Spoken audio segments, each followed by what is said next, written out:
Hello, everyone. Welcome to the second virtual conference on Korean Studies, organized by the International Program of Korean and East Asian Studies of the University of Costa Rica. This is Filippo Costantini, the coordinator of the program. Today, I'm honored to have two important international guests that will talk about a topic that I'm sure will be of great interest to our students. First of all, our main guest is Professor Sidarbo Seji, who present the conference honoring the ancestor or commodification, discussing traditional culture in a K-pop world. And we are also pleased to have Dr. Nayeli Lopez, who will help us to deepen the topic with her comments. Before introducing Professor Seji, I remind you that you can leave your comments and questions in English or in Spanish, we'll translate for you, in the YouTube channel of the INIF. Sidarbo Seji, he's an assistant professor of Korean and East Asian Studies at Busan National University, Department of Global and International Studies. Previously at Indiana University, University of British Columbia, Korean University, and Hankuk University of Foreign Studies. She has a PhD in culture and performance from the University of California. She co-edited of the volume Invented Tradition in North and South Korea, published for the University of Hawaii Press, and author of several research papers and book chapters on K-pop and Korean cultural industry. To mention a few, building a K community, idol stars challenging foreign fans to learn Korean tradition in Actua Koreana, from Hanok to Hanbok, traditional iconography in Korean hip-hop music videos published in Global Hip-Hop Studies Journal, and Spinning South Korea Cultural Industry for Soft Power and National Branding published in East Asian Forum, and so on. Welcome, Professor Seji, and thank you for accepting our invitation. Thank you for inviting me. This is very, very exciting to be speaking all the way to Costa Rica. And also I'm really thankful for Dr. Lopez having time to give discussant remarks today. So yeah, so let me dive in. And if I'm not speaking loud enough or something, just let me know. So this project that I'm going to present for you today, I'm trying to present in a very accessible way. I don't want to be overly academic, but this is totally tied into a lot of different research projects that I have been working on for quite a few years, including looking at things like soft power and nation branding and Hallyu and presentation of Korea for the foreign eye and presentation of Korean heritage for the Korean eye as well as for the foreign eye. And the research that I'm presenting today, part of it is based on a really large survey that I did, translated into 5 different languages. And so I want to thank my translation team, Shifra Lushka, Beatrice Geithner, Zuyue Wang, and Elliot Chung for their help in preparing my survey. So let me get going. So in 2002, we have seen K-pop and Korean tradition together more than ever before. It's a clear and significant trend that K-pop artists are positioning themselves as allies with iconography and even sounds of the Korean past. As in this example that I'm showing you now of TXT performing traditional string orchestra at Youngkin Palace. So I know it's a little a little hard to listen to the music, but at the same time as I'm talking, but you can see here they are performing with this traditional orchestra at an actual palace. So that's the sort of thing that I've been looking at that's really fascinating. What does it mean to have this ultra modern music intersecting with the Korean past? So the motivations for an artist or a group or an agency to foreground this beautiful, fascinating, demonstrably unique elements of Korean tradition within their work are numerous. They could be responding to international criticism of K-pop as derivative, or they might feel genuinely connected to Korean traditions and enjoy or feel called to showcase them to an imagined global audience. So after colonization, the Republic of Korea, or after colonization ended, the Republic of Korea, like most former colonies, emphasized nationalism through citizenship education. And nationalism and representing the country well are actually a requirement for Korean celebrities. And celebrities even operate as official and unofficial national representatives. So it's not surprising to see them performing in real or constructed traditional settings or using tradition in the backdrop of their videos. From the fan perspective, the utilization of Korean traditional sounds, iconography, and sites within music tracks, music videos, and performances is tied to this knowledge of Korean tradition on the part of the artists and the production companies. So fans' assumptions about the presence of Korean tradition within the education system and the daily lives of Koreans brings them to conclude that K-pop artists are familiar with and knowledgeable about the traditional elements and locations being showcased in K-pop.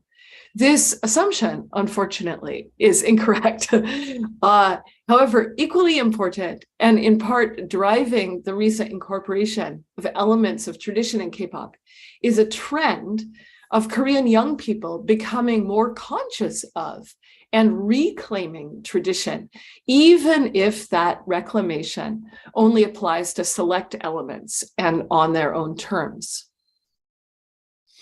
We can see K-pop idols perform in locations that highlight Koreanness, send greetings at the Harvest Festival and New Year, and serve as official tourism ambassadors. Collectively, this mediatization can create an impression of Koreans as living in a world that harmonizes tradition and modernity. So let me give you a little background. So what is the Korean government's relationship with Korean traditions? Well, this is very important. First of all, the Korean government is basically able to keep control of the narratives about Korean traditions, unlike pop culture. And they can dictate what happens because the government is the primary patron of the traditional arts. The government runs the museums, the government staffs the palaces, and the government also protects things like traditional performing arts. So the government has established a system for protecting Korean traditional heritage. And it basically focuses through this earlier law, the Cultural Property Protection Law, that was passed in 1962. And then it has been in some ways updated with a new law that was passed in 2016. So the traditional music and performance was, for the government, really expedient. So at the time that this law was passed in 1962, Korea was under control of a military dictator who had taken control of Korea in a coup. It was a nonviolent coup, but still, he needed legitimacy. And traditional culture and the traditional performing arts were used to tie the dictatorship to pre-colonial Korea, the Korea of the time period before Japan had colonized it. And simultaneously, the traditional performers were willing to have this relationship with the government, because during the colonial era, the traditional arts had been neglected. And then after the end of the colonial era, Korea had been so poor that now with this new law and this new valorization of traditional arts, it actually gave a lot of legitimacy. There were paid performance opportunities, and eventually in the 1970s, there started being small stipends for traditional artists who are at the higher end of the training system. So right now there's this very extensive system with many different arts and artisans protecting the heritage arts. And so I'm showing that on the screen. I don't know if you can see my mouse, but I'm showing the difference between 2011, 2015, and 2021. And you can see how the total number of arts continues to go up. And we also have an increase in the number of preservation associations, but we don't have as much of an increase in these two categories, National Human Treasure and Jeonsung Gyoyuksa. And these are the two highest ranked groups of performers. So these are the people that have the most expertise. And so what's happening is, as the number of arts continues to expand, but the number of people is not keeping pace, this is primarily because the artists are aging. So these arts where even third-ranked people have committed 10, 20, or 30 years to learning and performing the arts, they don't provide a vibrant, exciting lifestyle. And there just really aren't that many youth interested in getting involved in the traditional arts these days. So at the highest rank level, where I say there's 172 national human treasures, the average age is 73.7. So these artists are quite old, and it is the highest ranked artists who are, of course, the oldest artists who get the most opportunities and get the most money out of the system and are given the most respect. And so you can see how that might be a negative reason to get involved in traditional arts if you're a young person, when you say like, wow, I would have to be in my 70s before I would be the big deal performer on the stage. And you can contrast that and this system of traditional arts where people are in training for 30, 40, 50 years. You can contrast that with the situation for something like K-pop idols, where a long period of training is 5 to 7 years, and many idols debut with less time and training than that. So despite, or maybe because of these governmental efforts to use tradition, but unfortunately, while simultaneously not really meaningfully engaging with it, what's happened is that the place of arts in Korean society today is really occupied by westernized arts. As culture has become heritage, it's not flexible enough to adapt to the changing times. And so young people have really grown far away from traditional arts. Ordinary citizens in Korea rarely attend a traditional performance.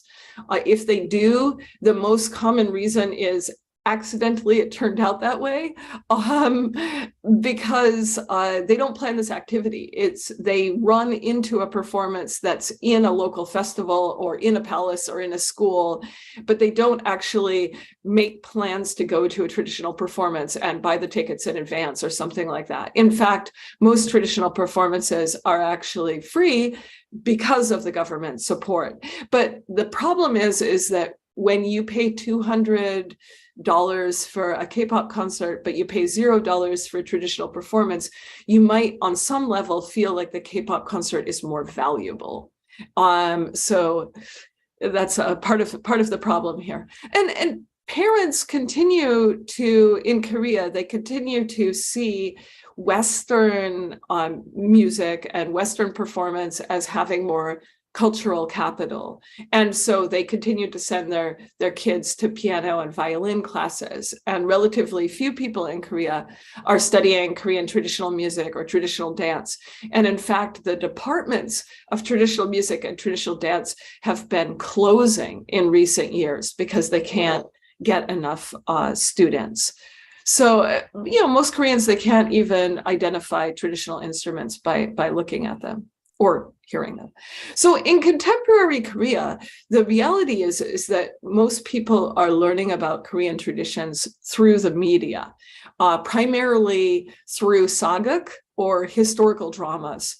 This visual representation, such as TV programs, have the ability to actually embody memories and help people to form some sort of collective memory. But particularly for dramas about real people and events, audiences, they might expect some accuracy. But, film scholars like my friend Peter Big saying sometimes a lack of accuracy in dramas actually serves to not alienate the audience, to allow them to be immersed more fully. Because realistically speaking, most drama viewers are actually women, generally younger women, and we don't want to see traditional drama from the past that shows the real position of women in Korean society at that time. That's why we so often have something like a time traveling woman from the present, or a woman pretending to be a man, because otherwise we don't have an empowered woman, and we can't identify with these disempowered characters that would be more historically accurate. So learning about the past through media is problematic because right from the start, we're not actually prepared to see the truth of the past. So perhaps the most important reason why we're seeing tradition in K-pop right now, though, and this partially answers the question of my title, is that there's a sort of growing confidence in Korean things in Korea right now due to the success that Korea is experiencing on the world stage. BTS and Parasite and Squid Game and all of these things have given Koreans additional confidence and pride in Korea. As a success for songs that incorporate Korean tradition have further emboldened other artists. So for this and other reasons, we're encountering more and more releases that are drawing on Korean spaces and Korean iconography and traditional instruments. So even though postmodern Korean youth have divorced themselves from what tradition once meant, they are taking ownership and control of it today in ways that suit their own ends. So they have more leisure time, there's a low cost of entry, there are new ways of interacting with traditional spaces, and we see young people actually engaging with these spaces in new ways. Perhaps they are using a palace as a selfie backdrop, perhaps even while wearing rented hanbok, because your average Korean person doesn't own hanbok, despite the fact that we see idols wearing new hanbok 2 times a year for greetings for the new year and for Chuseok. Young people in Korea have grown accustomed to using historic sites like public parks. In the interviews that I did, I saw that a lot of people were actually more interested in aesthetics of hanbok and the uniqueness of wearing it. And they actually appreciated modernized hanbok more than searching for authenticity. Modernized hanbok can better address the concerns of youth, like the design modifications that allow for a cinched waist or a skirt that might only extend to your knees can be more attractive for young audiences or young wearers. So the designer versions of hanbok that we see on the bodies of K-pop artists, they can combine elements of hanbok, such as necklines and fasteners, with non-hanbok elements to create something that is both flattering and unique. And it seems that only when they're doing those chuseok or solal greetings do idols wear a more conventional hanbok. But if you're looking at music videos and other performative contexts, then the hanbok that are adapted have become much more common. So even the connection to hanbok can become quite tenuous. But artistic credibility is preserved through reinterpreting tradition. If the artists, the K-pop artists, if they show tradition in a very authentic way, that can actually interfere with their image as being, modern and hip and artists in their own right. So similar to the case with hanbok, other types of traditional iconography continually appear in the context of K-pop as a sort of shorthand for Korean tradition. In the music videos and performances of K-pop idols, however, contemporary Koreans may experience these less as a symbol with a highly specific contextual meaning than as a representation of the Korean past and Korean identity writ large. So through this reduction of meaning, tradition becomes something that all Koreans communally hold equal right to utilize. Seeing how such tradition is used inside of K-pop performance texts demonstrates that youth are taking what they want from tradition and adapting it. So for today's youth, the palace is a site of make-believe, a site of historical dramas that star young people just like them, contemporary women trapped in a time slip to the Joseon dynasty, or K-pop stars in a royal role. So when a palace set appears in a K-pop context, the site feels familiar from the countless saga historical dramas filmed at exactly the same site or a similar location. So it's hard to definitively attribute more soft power benefit to Korea from K-pop than image making or national branding. So as a country about which most people were kind of unaware, I mean, people really didn't know anything about Korea even a few years ago. The surge of interest in Hallyu has meant that it's through this fandom of Korean media that many fans are learning about Korea. And so it's not surprising that the evolution of relations between fans and celebrities are mapped onto templates of national identity. So, through soft power, Hallyu, that might be hard to track, but we can track economic impact of K-pop. It's been well documented that K-drama and later K-pop have become significant drivers of inbound tourism to Korea. And so in addition to selling their own artistic products and associated merchandise, K-pop idols are also advertising spokesmodels for Korea itself. Since 1998, K-pop idols have regularly appeared in advertisements enticing viewers to visit Korea. And in addition, the government drafts them to appear at diplomatic events, even going so far in 2021 as appointing BTS special presidential envoy for future generations and cultures. So because K-pop idols are so often drafted to serve these commercial and national interests, when we see a K-pop performance inside a palace or K-pop music videos shot on a traditional filming set, it risks there's a risk of this being seen as an extension of the advertising canvas.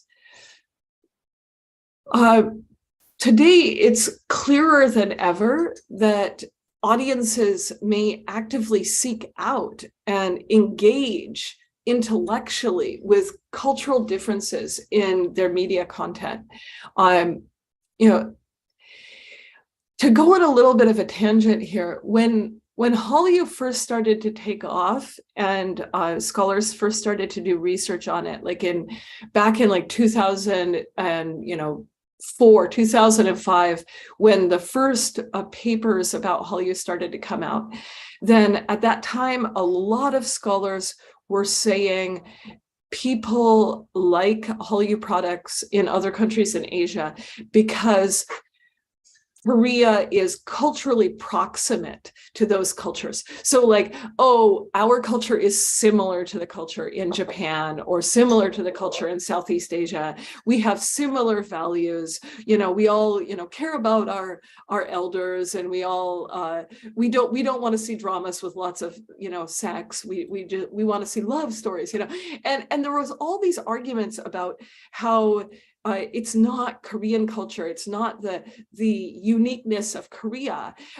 In fact, there were a lot of scholars who were talking about the way that K-pop, for example, sounds similar to international pop music, and they were saying like, oh, this is hybrid, but the popularity is based on it being similar to, international stuff, not based on it being uniquely Korean. And so for a long time, people didn't actually think that highlighting Koreanness in dramas or highlighting Koreanness in K-pop was the way to be a success. Like, they actually thought we should shoot all of our music videos on kind of an anonymous set. And you can see almost no use of traditional iconography in K-pop or use of traditional sounds in K-pop until about 2016. And that's like when we're starting to have this shift where we're seeing the whole world is getting interested in Hallyu and interested in Korean culture now. And Korean culture producers were like, okay, we're going to foreground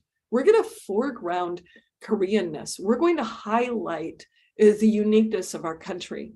And so now we see the situation where Korean culture and Korean language are being consumed positively. I mean, you students in Costa Rica who are actually studying about Korea and studying about East Asia and learning the Korean language, that so much of this growth in Korean studies internationally is tied to Hallyu, and that Korean language and Korean culture become pull factors instead of obstacles for Korean pop music, for example.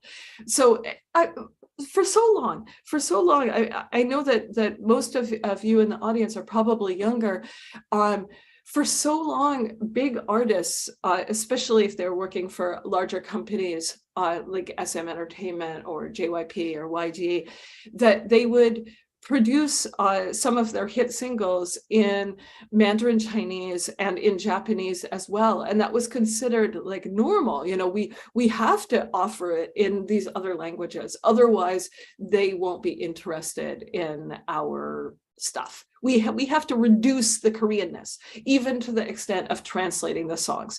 And when we see early artists trying to take off in English-speaking international markets, then of course they were releasing songs entirely in English, which then we see in the case of like Gangnam Style in 2012, or BTS taking off from 2016, but more from 2018. We can see like actually the big key moments in the takeoff of K-pop internationally have been while embracing Koreanness and while foregrounding Koreanness. So these elements that are distinctly Korean have actually become an asset to Korean artists, an asset that's not available to international artists. So it's a gigantic shift, really. This shift towards using Korean tradition, in some ways we could think of it as like a mark of maturation of this industry. this industry that once wanted to replicate Western formats. You've all heard about, K-pop artists being accused of cultural appropriation, or in an earlier era, being accused of musical plagiarism was quite common. And it was because Korean artists at that time period, they thought the way to become successful is to mimic what is internationally successful. But even though, of course, any scholar of media can easily point out the ways that K-pop is in fact different, even when there's no Korean symbols in the video, even when there's no icons of Korea, even when there's no traditional musical instruments in the video. Of course, it's still unique. Of course, it still has elements that are different than other media industries in other countries. But if you dress up K-pop with added cultural content, distinctive visuals, sounds of traditional instruments in this strategic way to assert difference, then this use of local expression provides insulation from things like charges of cultural appropriation. So on the screen right now, I have, you can see Jay Park. He released this DNA remix along with a lot of his label's artists. And the first video that came out, people were immediately like, cultural appropriation, and it was criticized really heavily, and they took it down immediately, and then they re-uploaded it. I think it was about 2 months later, and when they re-uploaded it, instead of the artists having a lot of gold chains and dreadlocks and stuff like that. Instead of that, when they re-uploaded it, we see Jay here wearing a hanbok jogori and even putting the flag over himself as a sort of, like a blanket or a shawl. And so we can see how in the contemporary era, embracing Koreanness and using it as sort of a shield from these accusations of things like cultural appropriation has become a unique strategy of sorts. So it is interesting, though, like what sorts of aspects of tradition appear in the backdrop for K-pop. So in recent years, it seems like there's been a sort of visual shortcut that has been created for representing Korean tradition. Like visual shortcut, like think about how like the Eiffel Tower represents Paris. So in the same way, Korean tradition is shown through things like architecture, hanbok, large buk barrel drums, the Ilwol Obongdo paintings, the Sangmo ribbon hat dance, two-person lions, the Dancheong beam paintings. You can see some of the beam paintings up here, and fans. And many of these items, they might not have any connection to the actual stories in the music videos, but they're visually arresting. So these traditional elements, they're not appearing in K-pop in some sort of authentic manner. Again, the artists are asserting their individuality and their ability to make tradition serve artistic goals. And they can do that by wearing, jeans, but hanging some traditional ornament like a norige from their belt, which is something that Jay Park, again, has done.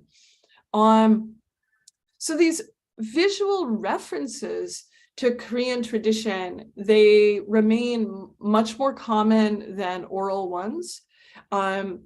Oral ones as in, the ones we can hear, principally because the modes and the scales and the rhythmic patterns that distinguish Korean tradition don't match easily with popular music.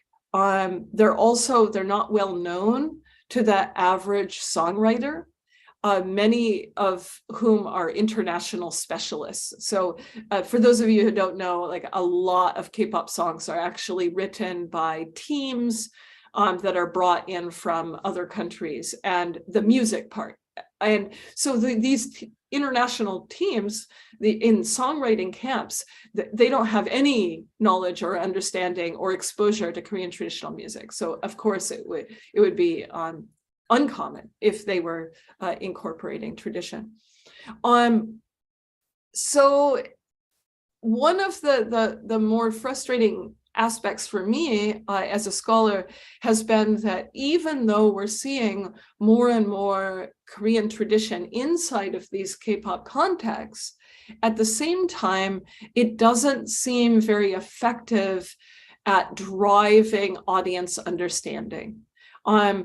So I don't see audiences simultaneously learning more about Korean tradition. It's very surface level. They learn to identify something and they can say, oh, that is, Sangmo ribbon dance, but that's the depth.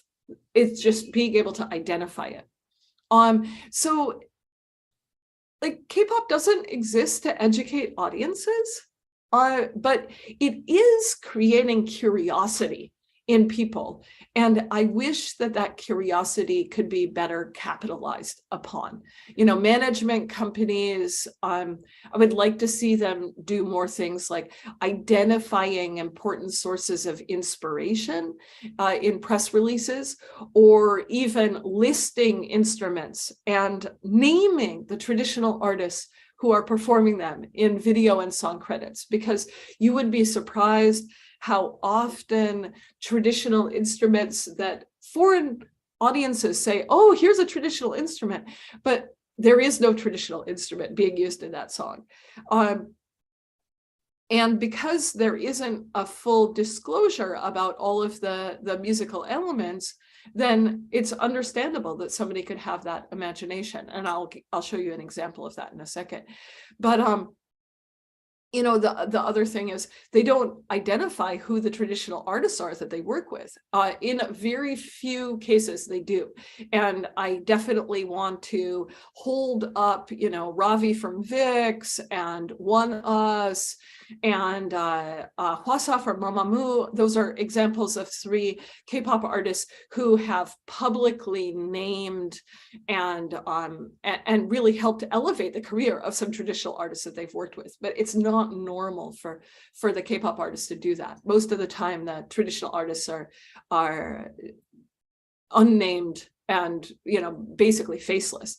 So anyway, the way that the industry uses intertextuality to drive fan engagement has been something that has often been used without explanation, and not including explanations is sort of part of the tradition of K-pop, where there's a process of discovery, where K-pop fans enjoy working out the meaning, or working out what's going on in a video as part of engagement with a newly released track. But intertextuality through adding visual elements redolent of a historical drama, it may create more audience engagement precisely because the general audience has less familiarity with them than Alice in Wonderland. But it would be nice if there was clearer education going on to the K-pop fans. So when I did my survey, respondents overwhelmingly showed that they love the use of traditional elements in K-pop. It doesn't hurt the attractiveness of a song. It can be neutral, but for most people, it actually improves the music. Collaborating with a pansori choir and a taepyeongso player like Ravi did in Bum actually provides something that stands out for listeners.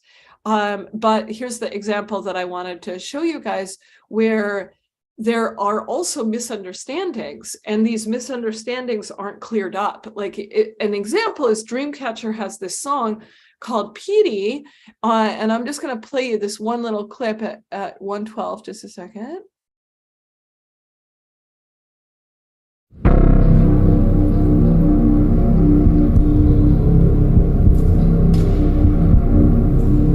What? I thought I was playing at 1:12, but apparently not. Just a second.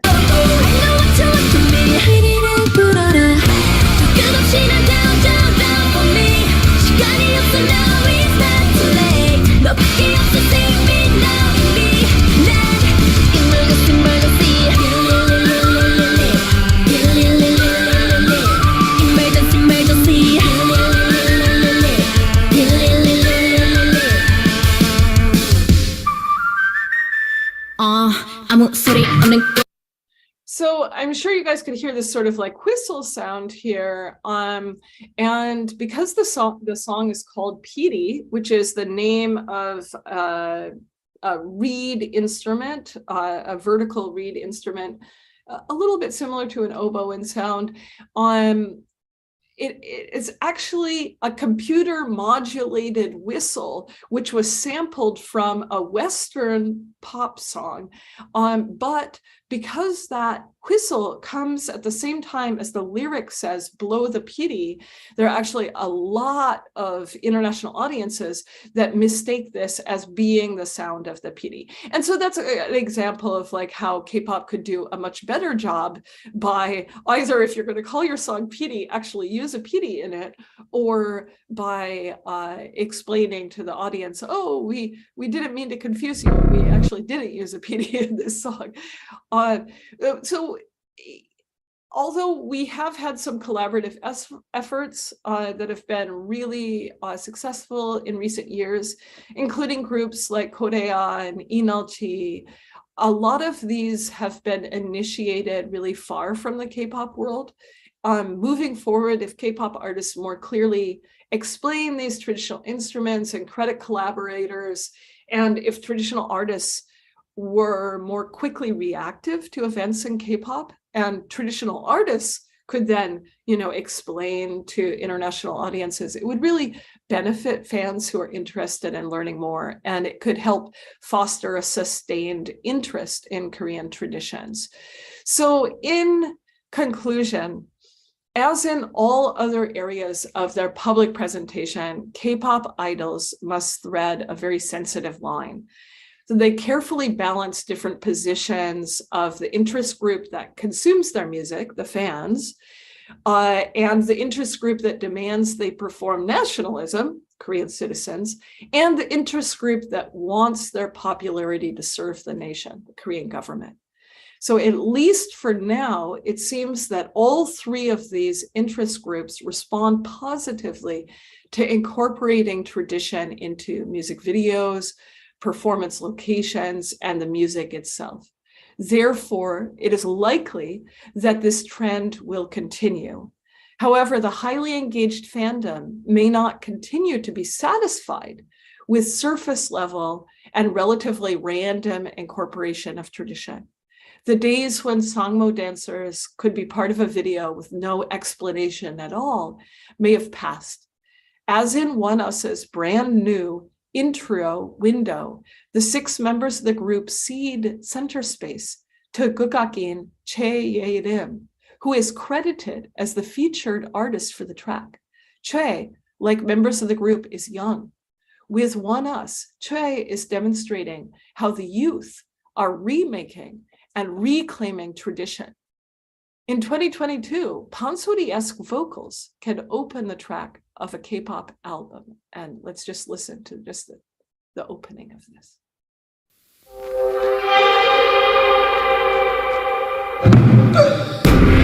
죽어도 죽지 못하는 여선유계라. 하루가 국 1년 가고 100년 가고 1000년 가도 달퍼라 내 마음 오늘도 찾아있네 저고리 뜨는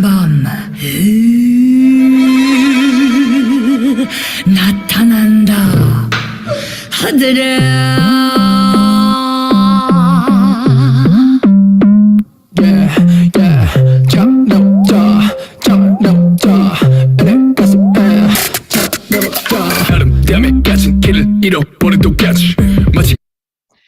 right, so with that, I will conclude.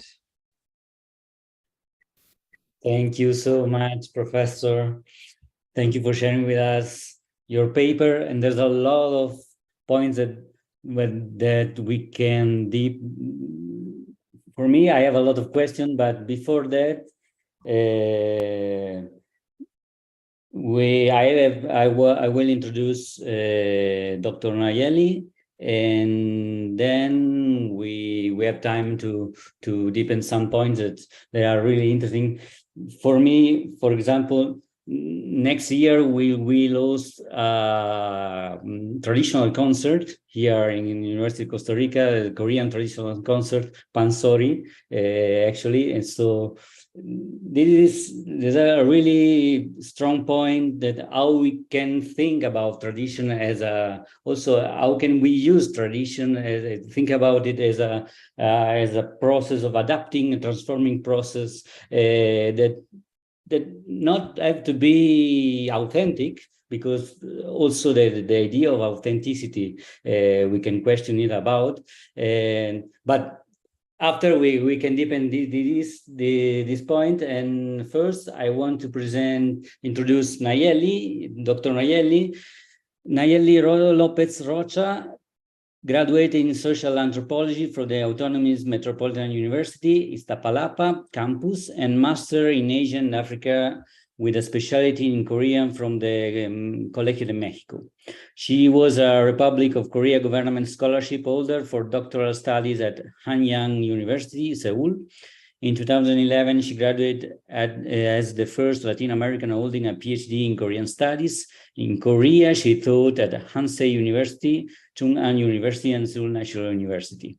Her research lines are focused on contemporary Korean culture and society, the Korean way value, Korean pop culture, contemporary Korean women and their image in Latin America, and Korean cultural consumption by young Mexicans, among others.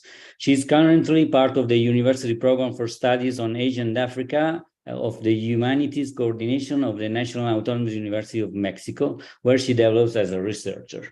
Welcome, Nayeli, and thank you for accepting our invitation. Thank you very much, Dr. Constantini, and thank you also, Dr. Sidar, for letting me comment this interesting presentation. First of all, I want to extend my congratulations to you, because I understand the importance of the reflection toward these topics. First of all, as Dr. Constantini said, because I focus a lot of my research in the way that young people is consuming these Korean cultural products. And when I'm in class, always it's very difficult to bring them out for these images they got from those products like are in everywhere, like internet or now the platforms, or in the performances they do every weekend in the open spaces in the parks in Mexico, and they exchange information about all the groups and all Korean products.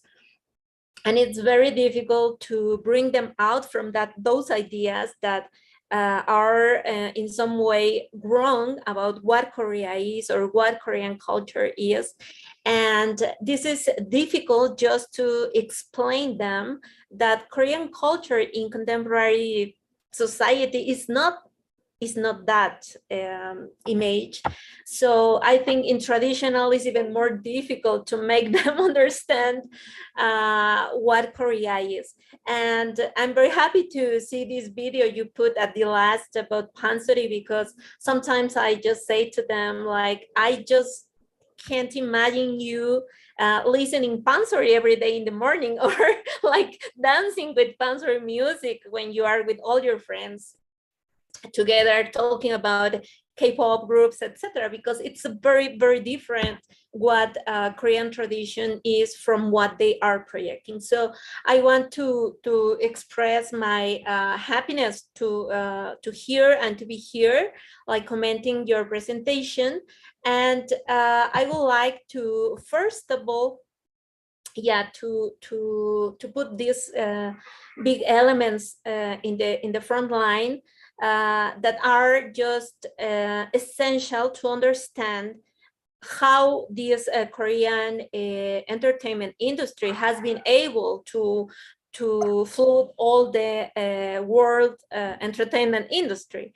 So first of all, this ability to be the soft power that they can hold, the nation bonding that Korean government has put together with this entertainment industry, and also the capacity of Korean private industries, in this case the entertainment industries, to see what it's the fashion or the consuming elements that are important in the world.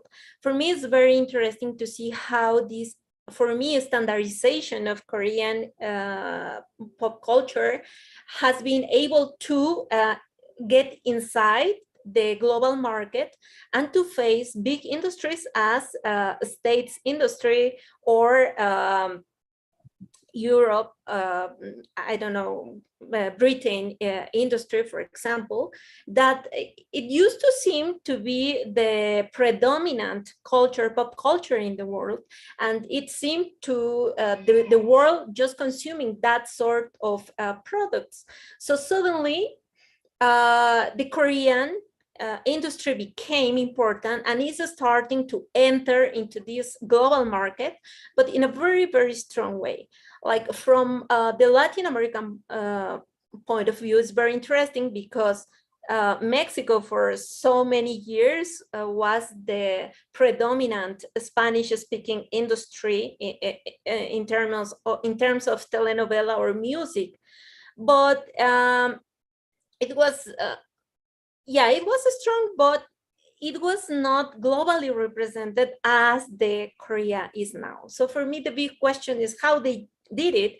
And the answer I have found is that the private industries in Korea were able to work with the government. So it's very important to understand these two parts to see the power that they have been able to condense. I'm sorry for my English, but I have a long time without speaking in English, so sometimes I feel a little bit uneasy to express. But saying this, I want to take also this part where you emphasize the role of the cultural heritage administration of Korean government and how they have been able to put some specific elements as representatives of Korean tradition. For me, this is also very important because when I was in Korea back to 2011 doing or writing my dissertation, I was telling my professor that it seemed that Hallyu become to reconstruct or rebuild the Korean identity, an identity that was passing from a Korean in construction to a modern country, and that they want to show the world another image of what Korea is. And this is very important because then we follow in this point where you say, which sort of traditional elements are they rescuing from their tradition to show to the world? Why they feel they should choose some specific elements and how they represent it as part of their culture, but not others. Like what make them select the traditional culture to be representative or not in the contemporary world. So what it comes to me is that those are elements that are easy to communicate to the world. easy to communicate to the world because the word is used to associate Asian or the Asianness with some elements that have been reproduced by other cultures as Chinese culture or Japanese culture. And these elements have already a sort of, how do you say, they have already in the mind of the people, like how they experience Asia through specific elements. So at the end is the way to make easy the transfer of information and to make it easier this communication with the world. They can also easier be consumed by the world. And this is the final target of this industry, the consumption. They are part of the strategy to make popular Korea, and they are part of the strategy to provoke in the young people, mainly in the young people, the interest about Korea. But the target of the industry and the country is to make money finally, is to make big this enterprise. So we maybe have to also to question the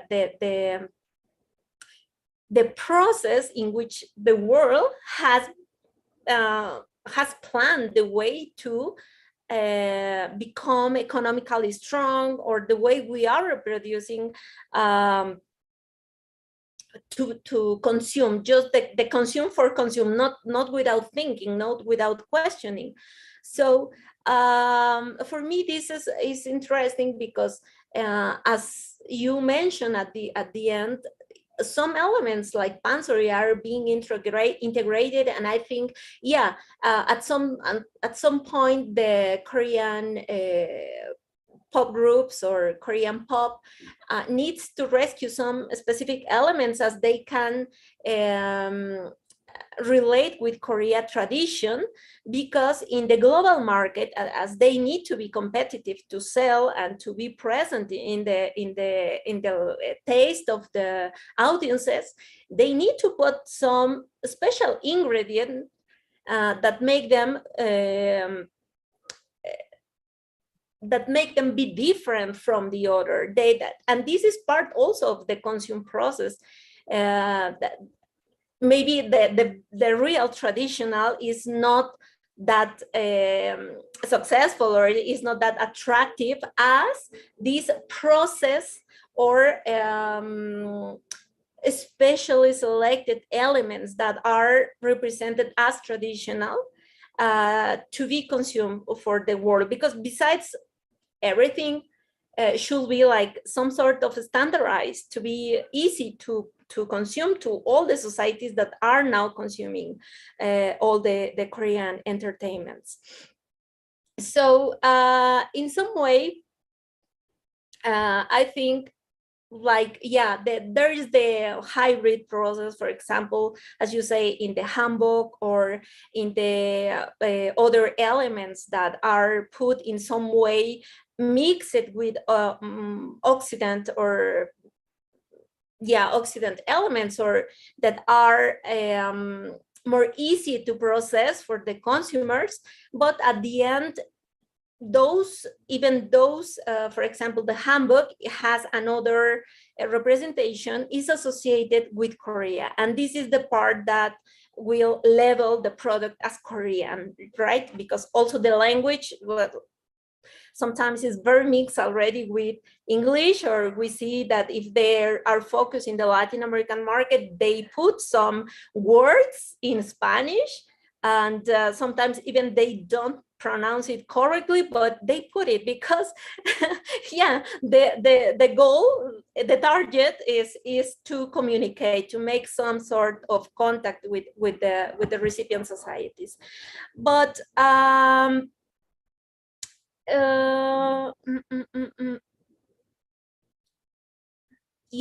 so you were saying very, very important thing, like, although they put these traditional Korean elements, the audiences or the consumers do not learn, or they do not show a real interest for this part of the Korean tradition. So I think this is the very big question of all the process of the Korean culture globalization, because at the end, and this also happened in Mexico, like the Korean government promote this industry, but at the same time they promote to put some Sejong Institute to, if they can make the young people to be interested in Korean, they have the place where to go to learn Korean, or they put these cultural centers for them to go and to experience Korean culture, right? They have reduced the Korean culture to pop culture, when in reality we know that it's much more than that. But the students or the young people, they get engaged with pop, and they get engaged with Korean or with Korean music, or the interest on the country in general. But when they start experience the real Korea, the real history, they get very disappointed, because they don't find relation with what they are hearing or they are receiving from the products and the reality. So when we have been working about this brand,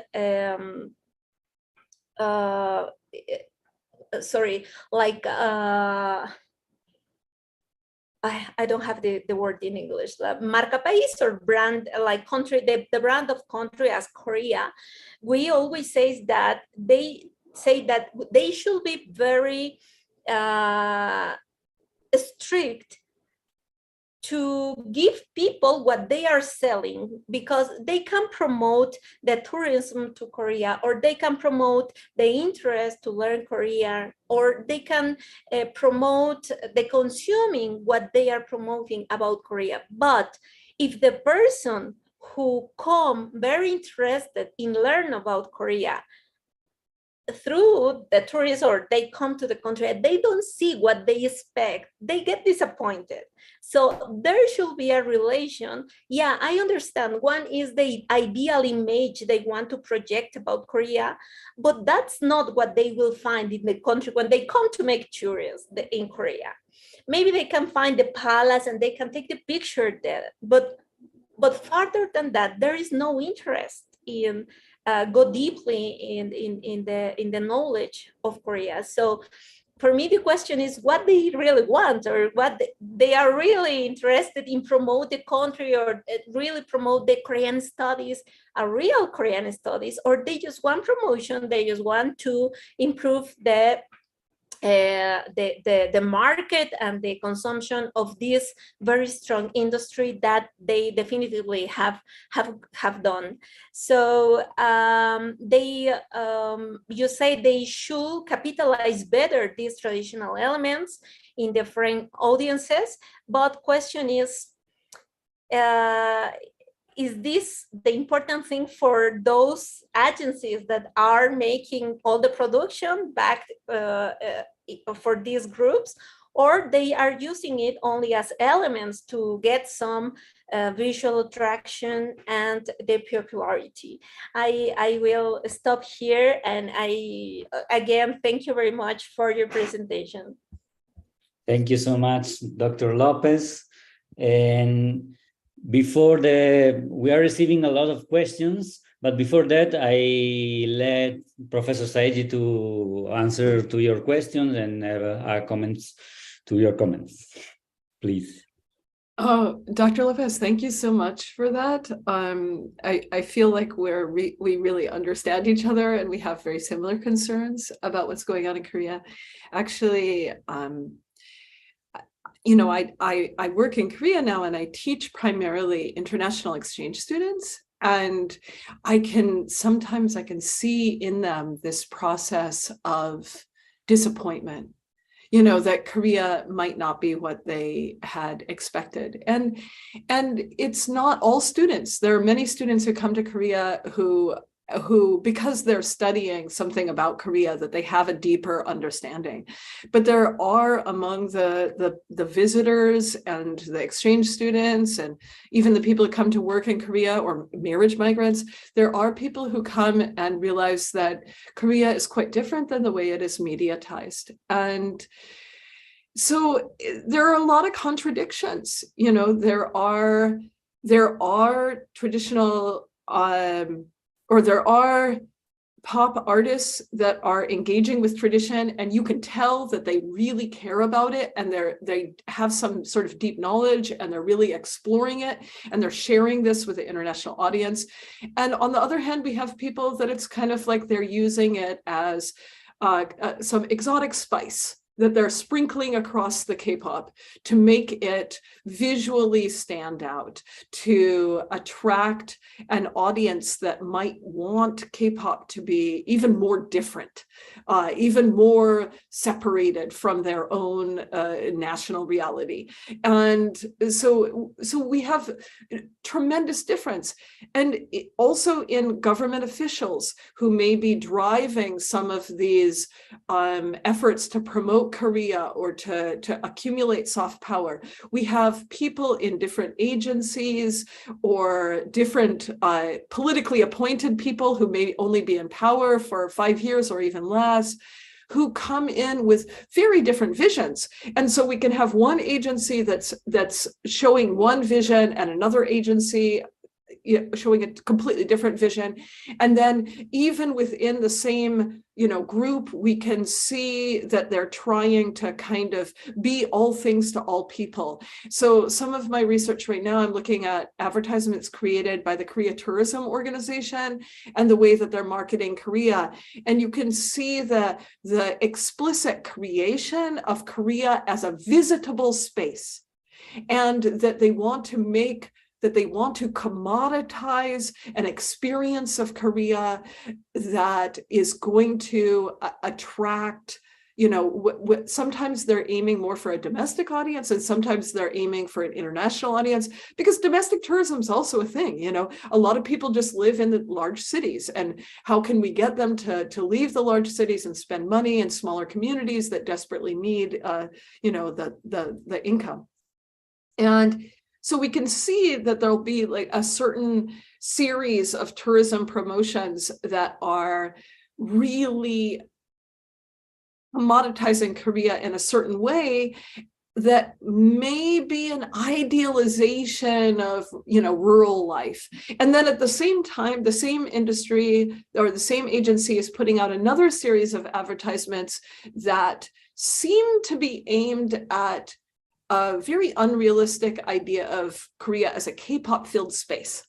Like, oh, you can come to Korea and you can have an experience of, going to a recording studio and, pretending to record your own K-pop track. It's like, okay. I mean, that's great. And I'm happy for anybody to come to Korea and have a great time. And I just, I think this is such an amazing country, and there's so many fun things going on here. But I do see the ways that Korea is being marketed and sold and commoditized and created as a visitable space that often create images that are diametrically opposed to each other, that they don't even seem like they belong in the same country. And in fact, I wonder if those images are possible. And some are possible. Like, there's a very cute BTS Life in Seoul advertisement, and it's so possible. Everything they do, they go next to the Hangang and, eat some food, and they take a walk, and everything that they're doing in the video is something that any tourist to Korea could also do. And you could feel like, I'm living the life of young people in Seoul. But then there are other videos that really are showing an idealized rural life where you have community and you know all your neighbors and you guys can just work in the fields together, and then at the end of the day you can come together and have some sort of like potluck dinner, and everybody's got pajan and makgeolli. And I mean, I love pajan and makgeolli, and like, you know, farming fields can be quite you know, beautiful to look at, but at the same time it's like, who's going to experience that? Because we don't have community. We can't just go to a rural place and suddenly find a bunch of old people with a cute dog to feed us pajan and makgeolli. Like, that's never going to happen. And so if you come to Korea with that vision, you know, how do we transform that vision of a visitable space into an actual experience? I think that's very hard. And so much of the, you know, these pop culture things that are floating around out there, they similarly are creating a vision of a place that you can never visit. And I mean, I think it's absolutely lovely to imagine people coming to Korea and going to, you know, a bus stop that BTS, you know, took a photo at, and recreating that photo. And I think that that's lovely, but I wonder, do they go home feeling satisfied with just visiting a bus stop? Because while they were going to that bus stop, they may have experienced things that I have experienced in Korea, and Dr. Lopez, maybe you've experienced too, where you feel othered, and maybe you have difficulty, even though you can speak in Korean, where people look at your foreign face and don't want to understand the words that are coming out of your mouth. Or, you know, many of the international visitors who may have dietary restrictions, where Korea, where there's hidden seafood in everything, and pork is the most common type of meat, that those people who may come from a culture that does not eat pork, or may have like a seafood allergy, that they could have so many difficulties just being able to communicate, like you know. Anyway, I'm just going off on tangents here. I do want everybody to come to Korea and have a wonderful time in Korea. I do like that young people in Korea are engaging with their traditions, even if they sometimes do it in a shallow way. I do like that K-pop is putting a focus on some of these traditions. I just really worry about the connection between what people are seeing on a screen and what happens when they come. I'm sorry to be so disjointed. Thank you so much. We have a lot of questions, so I'm gonna pick some of them, not all of them, because we don't have time to answer all of them. So let me see. For example, would you consider that the visual use of aesthetics, the use of these particular symbols like handbook, fans, etc., is more a product of the public demands to see more cultural symbols, or actual interest on introducing the culture to others?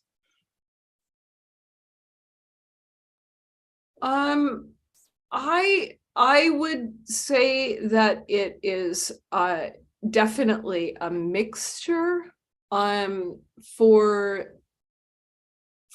some, we have many different actors here, right? So we have entertainment agencies that may be hoping to have a closer relationship with the government and maybe trying to help promote Korea with a big K to the world. So we have that sort of like entertainment CEO who may be trying to butter up the government.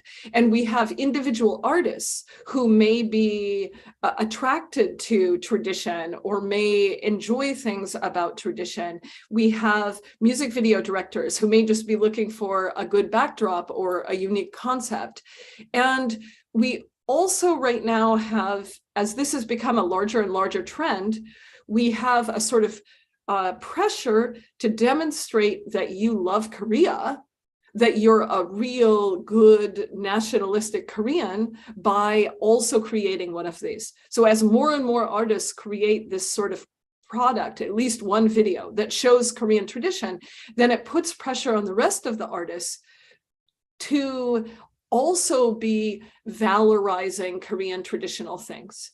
And so it's very complicated to answer that, because I think that honestly, each individual instance could be coming from a different origin story, whether that's a visual art director or there are concepts, like specific artists that have a comeback with a concept, and the concept is linked to, for example, a Chinese folktale, and then the song is also linked to it, and then the visuals are also linked to it. But we have other videos where the traditional elements are just something like Blackpink wearing some hanbok in a video. There's nothing about tradition in the video, but they appear in hanbok. So, you know, that we could say that's probably just a gesture at showing, hi, we're Korean and Korean things are cool and beautiful, as opposed to being part of the story.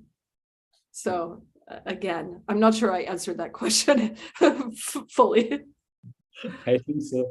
Sorry, but we don't have time to deepen all the topics, because we really are receiving a lot of questions. So we go with another one.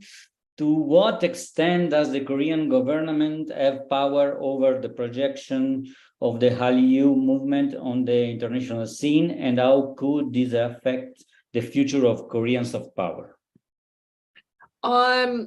Actually, the Korean government doesn't have much of any control over the way that Hallyu is presented. The problem with soft power for governments is, like, governments want soft power, but soft power is dependent on something being popular. And who decides it's popular is the audience, not the government. So like, the government definitely tries to reward the things that they like, the things that they see that they like. And so we see the government, when they decide which stars they're going to use as tourism ambassadors and stuff like that, we can see them rewarding certain things.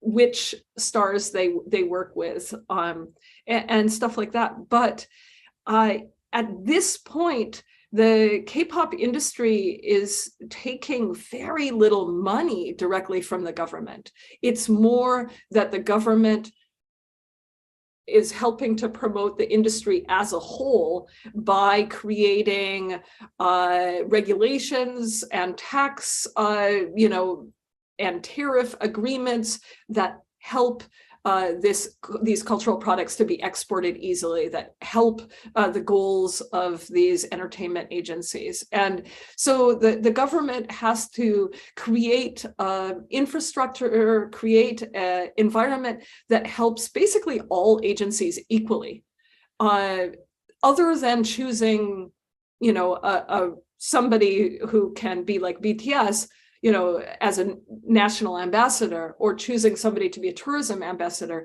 The government's not really giving money directly. And the interesting thing is, even when we have an artist who makes a tourism song for a tourism video, the copyright is held by the artist and the royalties continue to go to the artist, even though the video is created and the money for filming and everything comes from the government. Like, here, please make this video to promote Korea.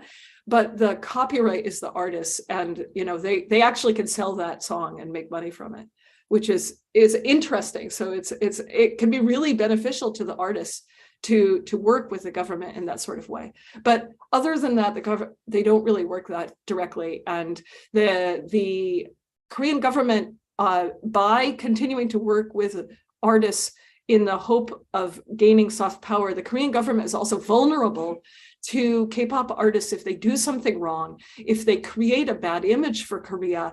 The government is vulnerable to that as well. So if you become too closely tied to a K-pop group, we can use the example of Big Bang.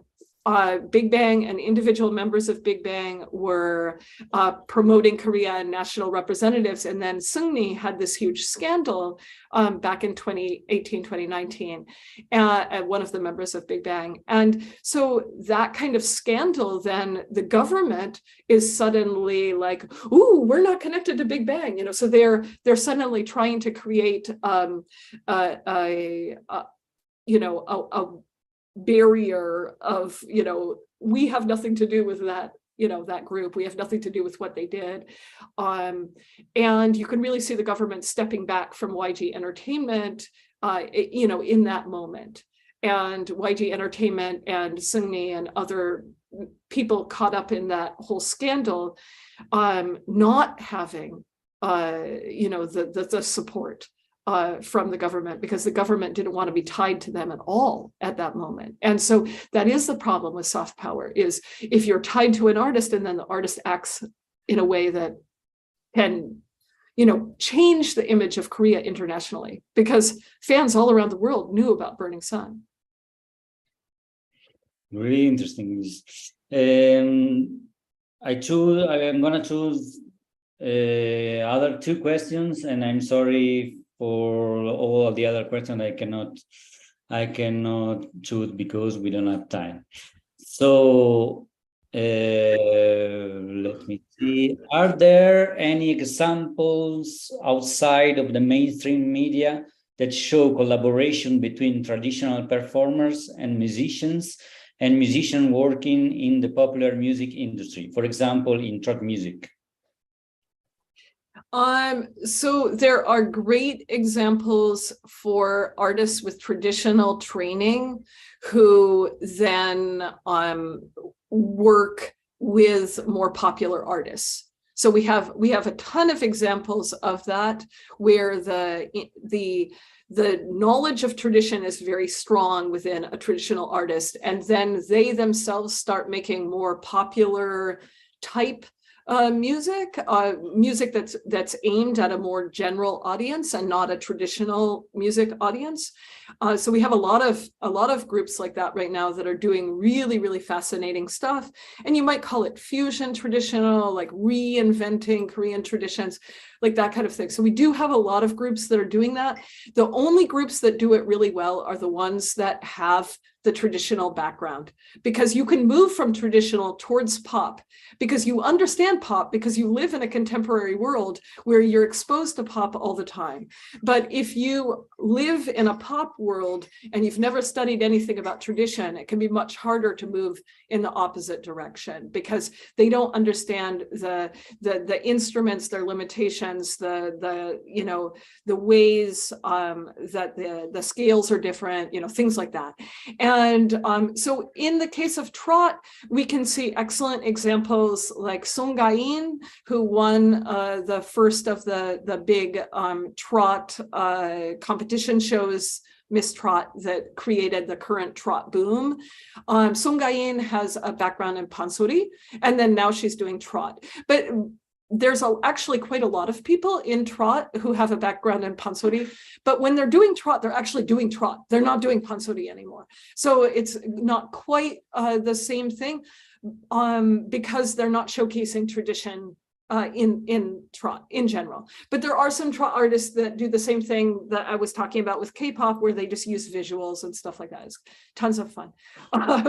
Sorry, I should answer faster than it. We can do more questions. Don't worry. Actually, I was thinking about, there's a lot of examples in China of rock and metal bands that use traditional instrument with transforming the traditional instrument and adapting in the rock and metal. I don't know if in Korea there's the same. I know more about China, not so much about Korea.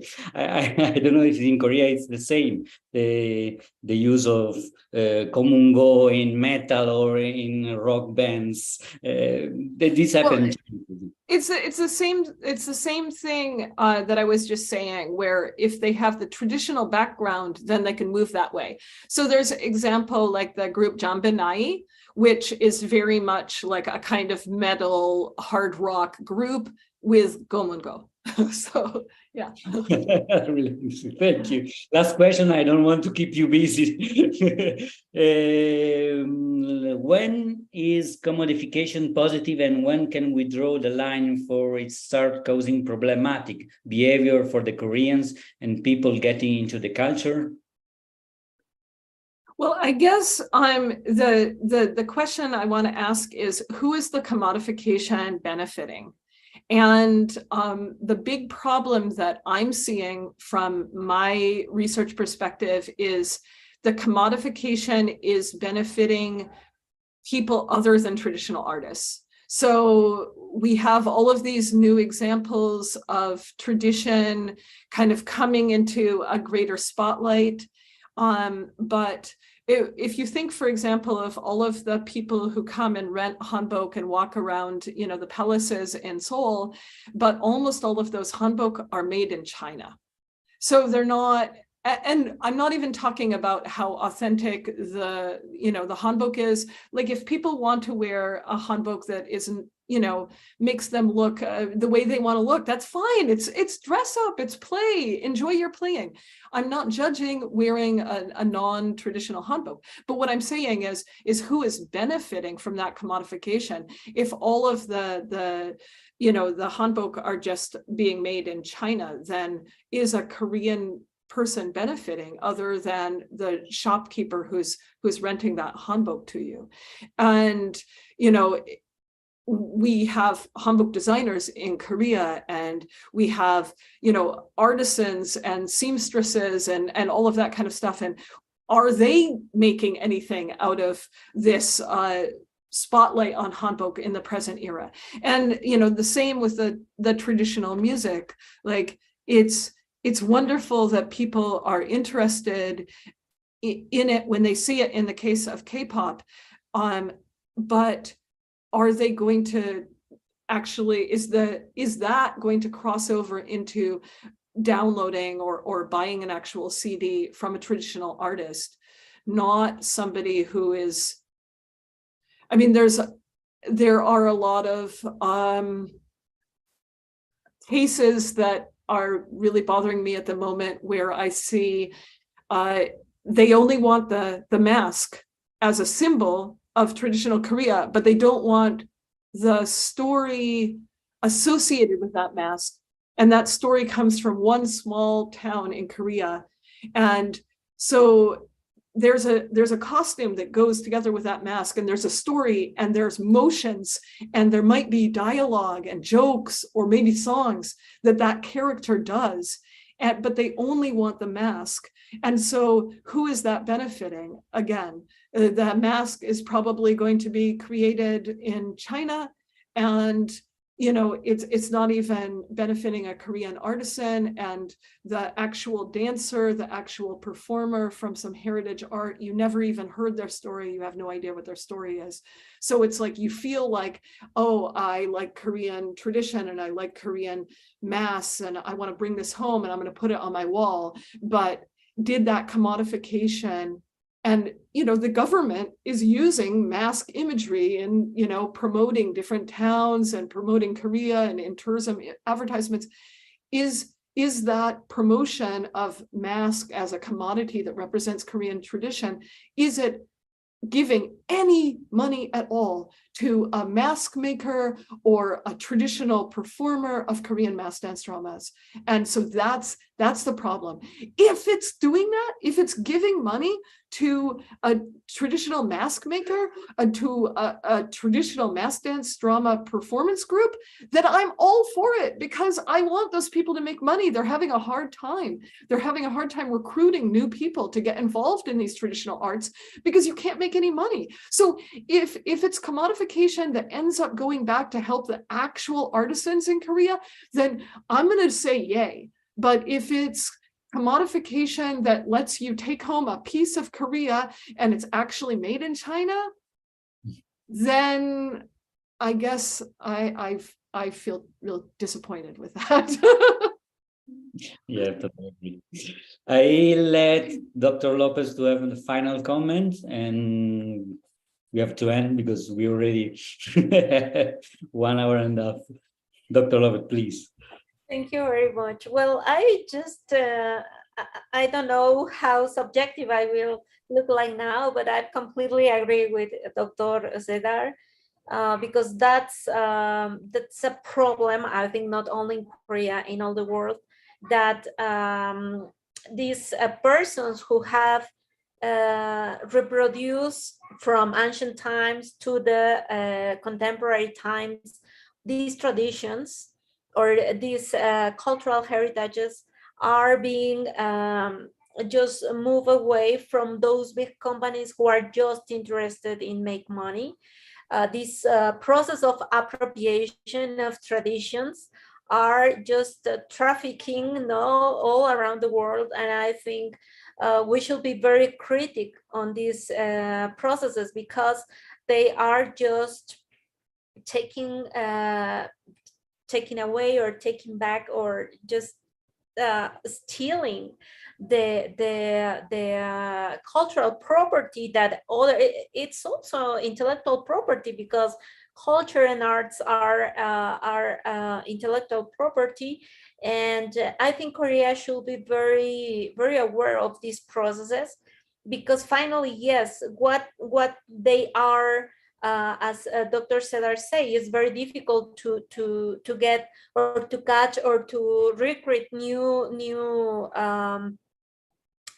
artisans or young people who is interested in this, because they see that there is no retribution from the work or the creations they do. So how it will end, right? Like, yeah, it will be very popular, or it will make a lot of money, but it will stay in Korea, or they will stop reproducing that, because of course the reproduction of these elements, traditional elements, come from identity, from love, from origin, from the sense of belonging to somewhere. So if they are not smart to see that this can be a process of destruction of these elements that now give them identity, so I just also will be very disappointed, because then all the beauty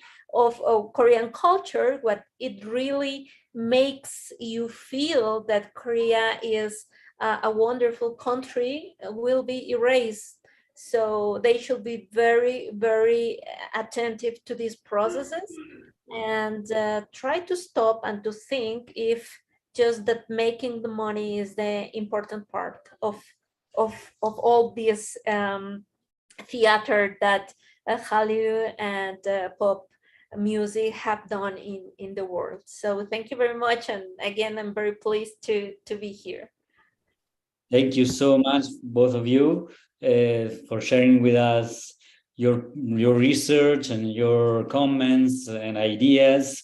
Before leaving you, I remind you that last conference of these cycles will be on December 8th by Professor Betsabe Hoffman, and will be co-organized together with the Programa de Posgrado de Estudios de la Mujer.